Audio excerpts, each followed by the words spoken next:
বাহরাইনে বিভিন্ন বিষয়ে প্রবাসী বাংলাদেশিদের সচেতনতা বাড়াতে মোবাইল কনসুলার ক্যাম্পের আয়োজন করেছে বাংলাদেশ দূতাবাস।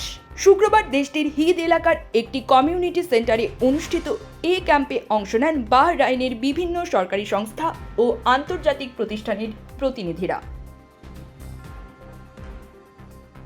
প্রবাসীদের নিকটবর্তী স্থানে সেবা পৌঁছে দিতে আয়োজিত এই মোবাইল ক্যাম্পে পাসপোর্ট নবায়ন, জন্ম নিবন্ধন, আইনি সহায়তা, ওয়েস্ট আর্নার্স কল্যাণ বোর্ড সদস্যপদ নিবন্ধন এবং বিনামূল্যে চিকিৎসা পরামর্শ সহ বিভিন্ন কনসুলার সেবা সরবরাহ করা হয়।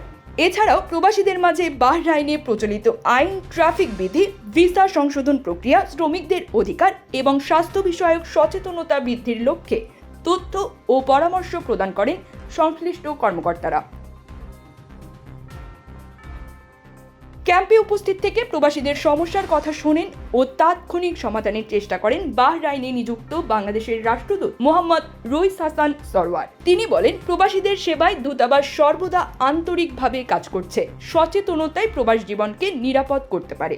অনুষ্ঠানে বাংলাদেশ দূতাবাসের কর্মকর্তাদের পাশাপাশি বাহরাইনের শ্রম মন্ত্রণালয়, শ্রম বাজার নিয়ন্ত্রক কর্তৃপক্ষ, আন্তর্জাতিক অভিবাসন সংস্থা এবং বিশ্ব স্বাস্থ্য সংস্থার প্রতিনিধিরাও অংশ নেন।